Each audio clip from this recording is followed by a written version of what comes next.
दिल्ली में सीएम रेखा गुप्ता ने जब से कमान संभाली, पूरी टीम लगातार एक्शन में है। आज दिल्ली विधानसभा में सीएम रेखा गुप्ता ने दिल्ली शराब घोटाले को लेकर सीएजी की एक रिपोर्ट पेश की है। रिपोर्ट में कहा गया है कि आम आदमी पार्टी सरकार की शराब नीति से सरकार को 2000 करोड़ का घाटा हुआ, पॉलिसी कमजोर थी और लाइसेंस प्रक्रिया में गड़बड़ी हुई। इसके साथ ही एक्सपर्ट पैनल ने पॉलिसी में कुछ बदलाव के सुझाव दिए, जिन्हें तत्कालीन डेप्यूटी सीएम मनीष सिसोदिया ने नजरअंदाज कर दिया। सवाल है कि दिल्ली में जो सस्ती शराब बिकी, उससे क्या सरकार की तिजोरी लूटी गई?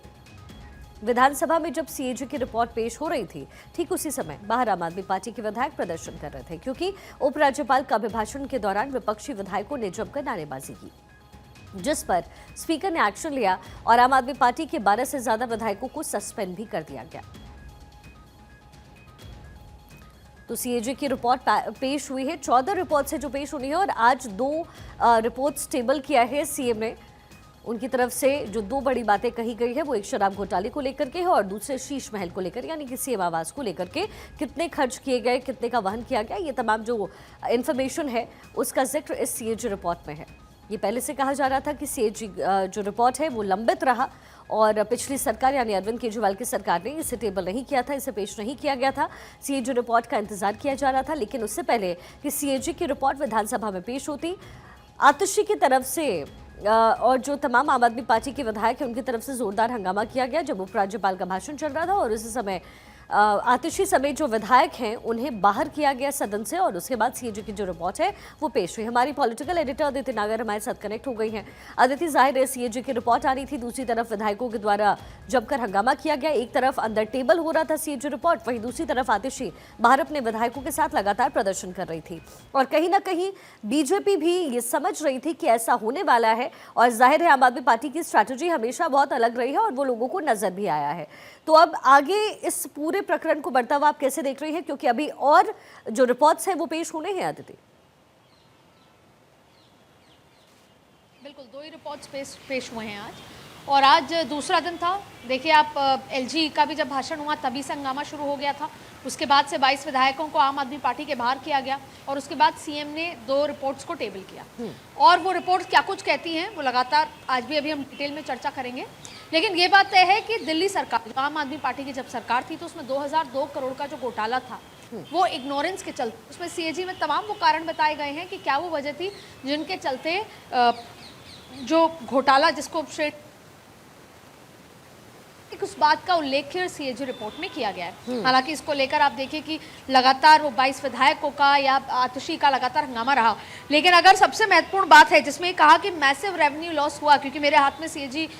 की पूरी रिपोर्ट है, तो उसमें जो 2002 करोड़ का घाटा और इसकी वजह क्या रही, उसमें खास तौर पर कि गलत फैसलों की वजह से सरकार को भारी नुकसान हुआ। अब वो फैसले क्या थे? सबसे पहले जब भी हम कोई एक बड़ी पॉलिसी को बनाते हैं तो उसमें अक्सर ऐसा होता है कि जो एक्सपर्ट्स होते हैं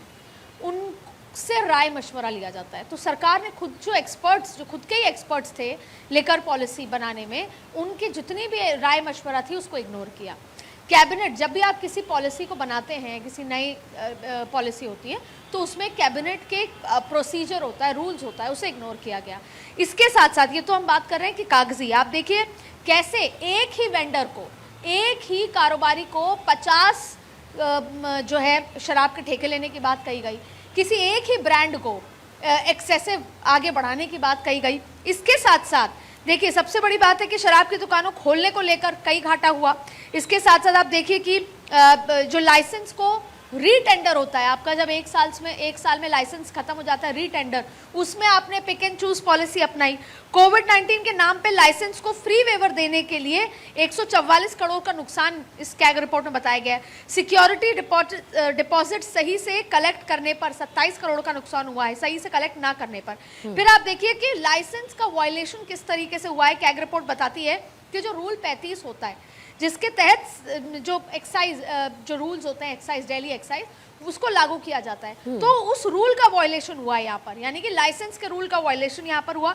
जिन लोगों को इंटरेस्ट मैन्युफैक्चरिंग और रिटेल में था। तो भारी जो पूरा एक प्रोसेस होता है शिखा, जिसके तहत आपकी जो एक्साइज ड्यूटी लिकर पॉलिसी चलती है, जिसमें एक चेन होती है कि आप सबसे पहले तो बड़े जो डीलर्स होते हैं, होलसेल डीलर्स, उनके पास जाते हैं, फिर वहाँ से रिटेल आती है। ये पूरी पॉलिसी ये कहती है कि रिटेलर्स को साइडलाइन करके कुछ बड़े उद्योगपतियों को या कह दें कि कुछ एक ठेकेदारों को आपने बड़ा काम देने के माध्यम से, और उसमें फिर आपने ये ट्रांसपेरेंसी भी नहीं रखी कि आप जो इसकी रेट होगी उसको, प्राइसिंग को कैसे रेगुलेट किया जाएगा। तो आपने पूरी ये आरोप, ये कैग रिपोर्ट ये आरोप लगा रही है कि आपकी जो पूरी चेन थी वही गलत थी। ये पूरा बहुत कुछ कहते हो, मुझे लगता है कि आधे घंटे इस पे चर्चा करने का विषय है कि इसके साथ साथ होलसेल का मार्जिन जो 5 से 12% बढ़ा दिया था, ये कह के बढ़ाया था कि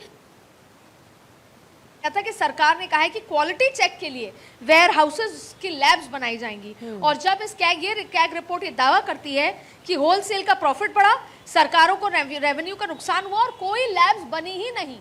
जिसमें क्वालिटी चेक किया जाए, तो ऐसे तमाम आरोप जो है यहाँ और पर फिर कैग अदिति, रिपोर्ट में मुझे लगाए जब आज ये कैग रिपोर्ट पेश की गई तो मुझे साल 12 और 13 याद आया अदिति, जिस समय शीला दीक्षित को लेकर के अरविंद केजरीवाल ने कुछ इसी तरीके से कैग रिपोर्ट का जिक्र किया था और उनकी तरफ से कहा गया था कि भाई देखिए ये तो शीला दीक्षित सरकार की नाकामियां हैं। और उसी सीएजी रिपोर्ट को आज आम आदमी पार्टी की तरफ से कहा जा रहा है कि ये सीएजी रिपोर्ट जो है वो तो बीजेपी बना के पेश करती है, यानी सीएजी कोई संस्था ही नहीं है जो ये रिपोर्ट पेश कर रही है। क्या इसे धोखे की तरह ना लिया जाए? इसीलिए जब उन शीला दीक्षित के बेटे थे संदीप दीक्षित चुनाव में उतरे तो वो केवल इस कहा, जब चुनाव हरा दिया उन्हें, भले ही खुद हार गए, लेकिन बार बार यही कहा जा रहा था कि उन्होंने अपनी माँ के उस अपमान का या जो आरोप लगे थे उसका बदला लिया। अब आप देखिए, यही वो दिल्ली था जहाँ पर रामलीला मैदान, जहाँ पर इंडिया करप्शन फ्री करके करप्शन, इसके बाद ही वो रामलीला मैदान था जहाँ पर शीला दीक्षित को लेकर आंदोलन हुआ, यही करप्शन जिसका आप जिक्र कर रही हैं। फिर यही रामलीला मैदान था जहाँ पे 2 बार अरविंद केजरीवाल ने शपथ ली थी और बार बार ये कहा था कि मैं आम आदमी हूँ, आम आदमी समस्याओं को सुनूंगा और मैं दूसरों की तरह करप्शन रोकने आया हूँ। फिर यही रामलीला मैदान था जहाँ पे भारतीय जनता पार्टी ने 27 साल बाद शपथ ली। और आप देखिए दूसरा दिन था और तार तार हो गए वो तमाम बातें। और अब अरविंद केजरीवाल से जुड़े लोगों से बात करते हैं तो वो कहते हैं कि करप्शन तो बहुत बड़ा है, आप 2000 करोड़ का करप्शन कुछ नहीं होता। अगर आप देश में देखेंगे तो बड़े बड़े करप्शन हुए हैं। तो जाहिर तौर पे जो आप सवाल कर रही हैं ये इमोशनल, दिल्ली वालों के लिए इमोशनल सवाल भी है कि उन्होंने 15 साल का समय शीला दीक्षित को दिया, फिर अरविंद केजरीवाल उन पर आरोप लगा के आते हैं। उन्होंने जो 15 साल शीला दीक्षित पे विश्वास किया वो खुद जनता डिलेमा में थी कि क्या हमने गलत किया। और अब जब अरविंद केजरीवाल को वो रैंडमली वो आए और उनको उठा के ले लिया, तो अरविंद केजरीवाल के ऊपर इतने संगीन आरोप जिसमें खास तौर पे लिकर पॉलिसी को लेकर हो या शीश महल को लेकर हो, इस तरह के आरोप कि वो उनकी सारी बातें झूठी थी। जाहिर तौर पे दिल्ली वालों के इमोशनल फैक्टर है और इसको भारतीय जनता पार्टी अच्छा अदिति, चूंकि जो तमाम प्रवक्ता है या फिर आम आदमी पार्टी के नेता है वो कैग रिपोर्ट के बारे में तरह तरह की बातें कर रहे हैं।